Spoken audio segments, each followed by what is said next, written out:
નમસ્કાર, હું આમ આદમી પાર્ટીમાંથી મનોજ સોરઠિયા. આજે 30 વર્ષના ભાજપના શાસન પછી ગુજરાતના લોકો એક સવાલ પૂછી રહ્યા છે કે શું ગુજરાતના લોકોનો આ 30 વર્ષમાં વિકાસ થયો? શું ગુજરાતના લોકો માટે શિક્ષણની વ્યવસ્થા 5 સ્ટાર કક્ષાની ને પૂરતી બની? શું સારા સરકારી હોસ્પિટલો અને સારી આરોગ્યની સુવિધાઓ ગુજરાતના લોકોને મળે છે? શું ગુજરાતનો ખેડૂત બે પાંદડે થયો ખરો? શું ગુજરાતના ખેડૂતોને પૂરતા ભાવ મળે છે? પૂરતું ખાતર મળે છે? એમના આજીવિકા માટે સરકારે આ 30 વર્ષમાં શું કર્યું? શું ગુજરાતનો નાનો વેપારી આ મંદીની સામે પોતાનો રોજગાર ધંધો કરી શકે એવી સ્થિતિમાં છે? આ 30 વર્ષમાં ગુજરાતના લોકો પાયમાલ થયા છે. આ 30 વર્ષમાં ગુજરાતનો એક એક વ્યક્તિ ઉપર લોન અને હપ્તા ભરવાનું પ્રેશર છે. તમામ મિલકતો, તમામ ધંધાઓ, તમામ નાના મોટા વેપારો આજે લોન ઉપર ચાલે છે.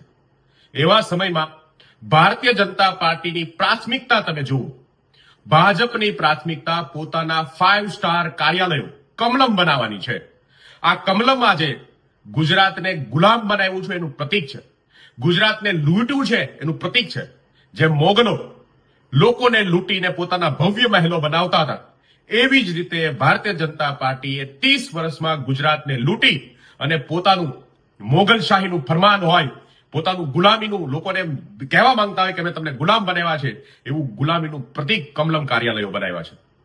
આજે ગુજરાતની આ સ્થિતિ છે ત્યારે છેલ્લા 5 વર્ષમાં ભાજપે 100 કરોડથી વધારે કિંમત રૂપિયા ખર્ચીને મોટા 5 સ્ટાર કાર્યાલયો બનાવ્યા છે. ભાજપ પોતાનું સંગઠનને મજબૂત કરવા, પોતાના મૂળિયાઓ મજબૂત કરવા માટે કરોડો રૂપિયાનો ખર્ચ કરે છે, પણ લોકોની સુખ સુવિધાઓ માટે, લોકોનું ભલું થાય એના માટે કોઈ કામ આજ દિવસ સુધી કર્યું નથી. તો આજે ગુજરાતની જનતાને હું વિનંતી કરું છું કે જુઓ, હવે આ ભાજપને આપણે ઓળખવાની જરૂર છે. આ ભાજપ મોડર્ન ગુજરાતના મોગલો છે.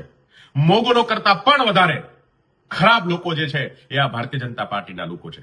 ગુજરાતની જનતાને વિનંતી કે આ ભાજપના કૃત્યોને ઓળખો, ભાજપની આ લૂંટને ઓળખો, ભાજપે આપણને જે ગુલામ બનાવ્યા છે એ ગુલામીને ઓળખો. જય હિન્દ, જય ભારત, જય જય ગરવી ગુજરાત.